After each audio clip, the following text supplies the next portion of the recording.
今回宿泊する旅館は京都の北部。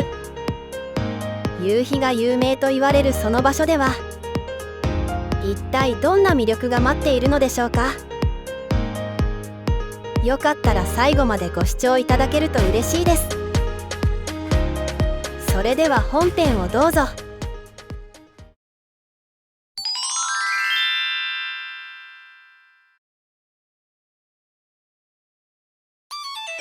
今回ご紹介させていただく旅館は夕日ヶ浦温泉にある海舟になります。夕日ヶ浦温泉は京都の最北端に位置する京丹後市にあり、その名前の通り夕日が美しい海沿いの温泉地になります。そんな温泉地の数ある旅館の中でもリーズナブルな上に高評価で魅力な旅館が今回宿泊する海舟さんになります。お部屋からでも夕日を眺めることができるそうで、嬉しいことに本日は晴天なので綺麗な夕日が眺められそうです。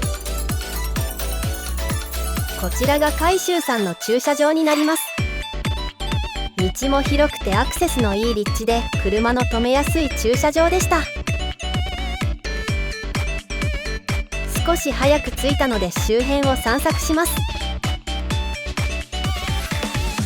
海舟さんの正面にある道を歩いていくと、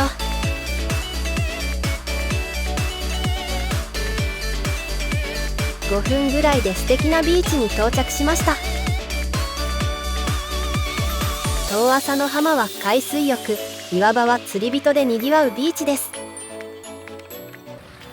そして夕日ヶ浦の名の通り夕日の名所でもあります。太陽が夕日に変わる少し前、海面に映る黄金色の照り返しはまるで美しい鏡と言われています。そんな素敵な夕景が見られるなんて最高ですね。そして映えスポットのビーチブランコゆらり、刻々と表情を変える空と海を見ながら揺られていると時間を忘れていつまでも過ごせそうです。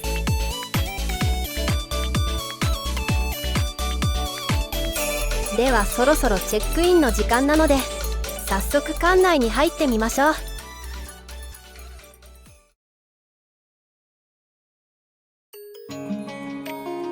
こちらが海舟さんの館内の様子になります。明るい感じで素敵なロビーだと思いました。お土産どころもあり、丹後特産の銘菓やグッズが並んでいました。希望すれば宅配便での発送もしていただけるそうです。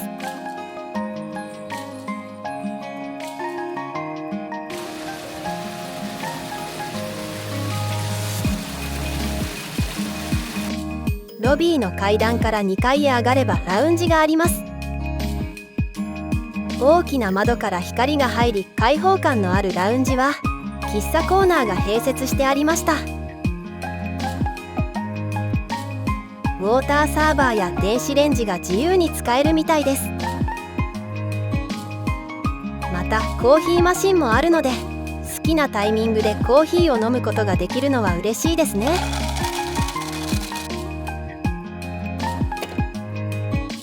豆をひいたいい香りがして美味しかったです。さらに階段で上の階へ歩いていくとこちらにも休憩スペースがありました。そこには自販機が置いてありお酒やカップヌードルもあるのは嬉しいですね。また海舟さんは7階建てで32室のお部屋があり屋上は展望デッキだそうです。なので展望デッキの方も見に行きました。踊り場にはベンチが濡れていたら拭くためのタオルがありました。そしてこちらが屋上の展望デッキです。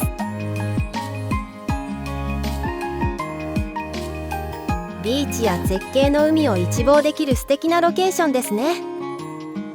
ここからの夕景も綺麗だそうで夕日をどこで見るか迷いますね。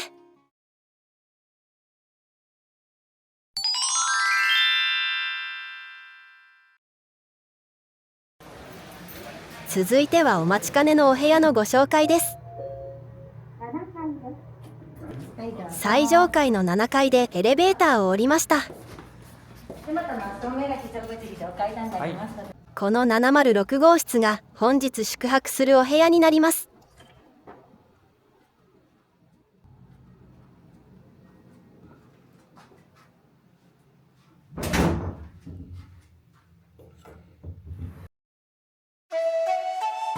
今回のお部屋は海の見える10畳の和室。ス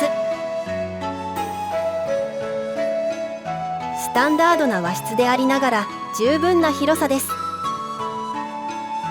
私の好きな和の香りがするとても素敵なお部屋でした。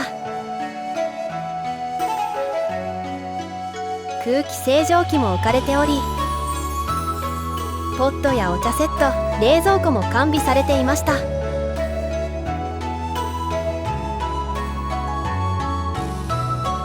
海が見える和室というだけあって7階からの眺望は最高です。テーブルには素敵なお茶菓子が用意されていました。テレビにインフォメーションブックなど、フロントへの電話やセーフティーボックスも完備されています。また入り口の方には洗面所があり、ハンドソープとパナソニックのドライヤーが置かれていました。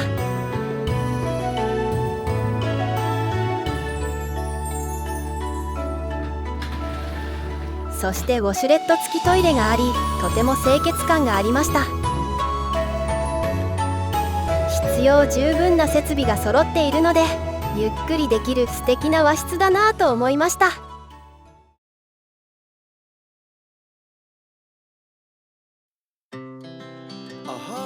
続いては大浴場のご紹介になります。入り口の手前にはさまざまなアメニティが用意されており、乳液や化粧水などのスキンケア用品にカミソリやヘアゴムなども自由に使用できます。入り口にはウォーターサーバーがあるのが嬉しいですね。透明でありながら柔らかな泉質は肌に優しいアルカリ性単純泉で美人の湯として有名なので、温泉に入ればお肌がスベスベです。また予約すれば貸し切り露天風呂に先着順で時間帯を選び45分3300円で利用できます。2種類の貸し切り風呂はどちらも海が一望できる露天風呂です。夕暮れの絶景を望みながら入れば日頃の疲れが吹き飛ぶこと間違いなしですね。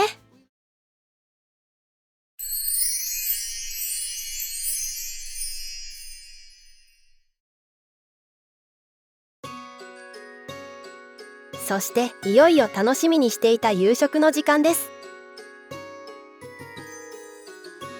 本日の夕食プランは春菜懐石になり、なんとお部屋での食事になります。鮮やかで新鮮な地魚のお作りにポークと彩り野菜のバター焼き、これだけでもすごいボリュームなのに、黒毛和牛ステーキとは焼き物が充実してますね。先付けの春菜盛りも美味しそうです。サーモンの温野菜サラダは色鮮やかですね。オリジナルドレッシングがいいお味でした。さあメインの黒毛和牛ステーキを焼いていきましょう。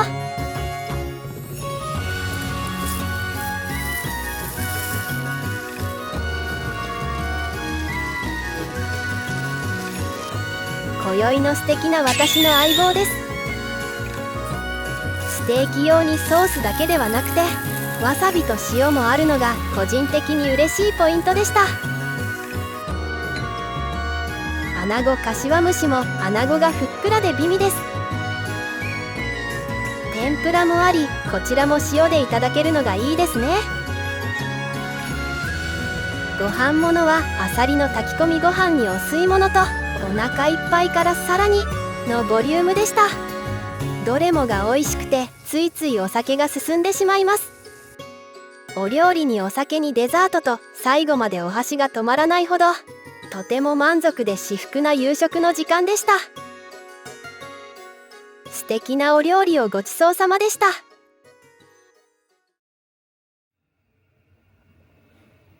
夕食を食べ終えてしばらくしたら夕日の時間になりました。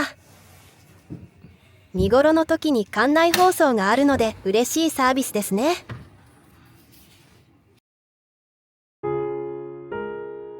そしてこちらがお部屋から見える夕景になります。水平線に沈む夕日は海面にまっすぐ伸びて映し出され、なんとも幻想的でとても美しい夕景です。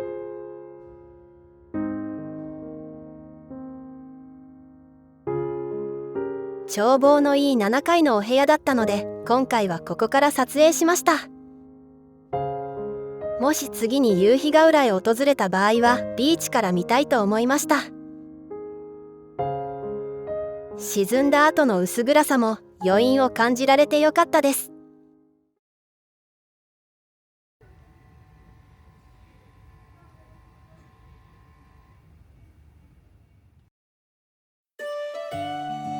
食事や景色、温泉を楽しんだ後、ぐっすり眠れた翌朝、早朝に少しビーチまで散歩しました。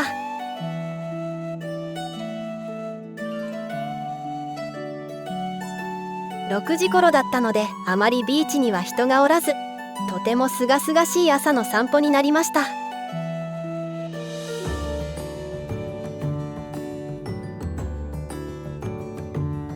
そして早朝の人気のない今がチャンス。昼間は人目が気になって乗れなかったブランコに少し揺られるだけでアラフォーの心はかなり癒されました。お腹が空いたので朝の楽しみの朝食へ行きましょう。夕食は部屋食でしたが、朝は朝食会場での食事になります。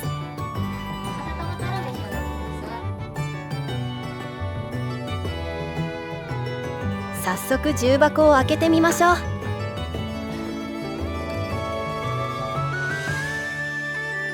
そこには朝から豪華なメニューが。お漬物やイカの塩辛、ひじきがあり、ロールケーキやオレンジのデザートに新鮮なサラダ、海苔の佃煮やイカのお刺身など好きな料理ばかりです。朝から茶碗蒸しがあると嬉しいですね。お魚を3匹も焼けるのは個人的にテンションが上がります。そして魚のアラが入ったお味噌汁もありました。アラのお出汁が効いていて最高でした。豪華な朝食を思う存分楽しめて大満足です。幸せな気分になれてごちそうさまでした。今回は夕日ヶ浦温泉の海舟さんをご紹介させていただきましたが、いかがだったでしょうか。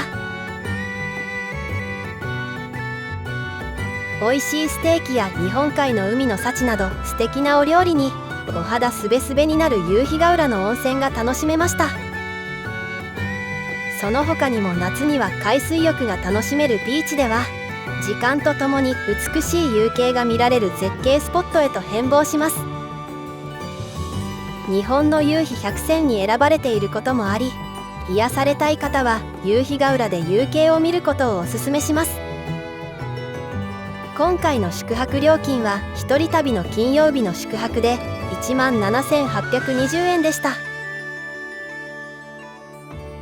もし気になりましたらぜひ訪れてみてください。この動画が皆様の旅館選びの参考になればと思います。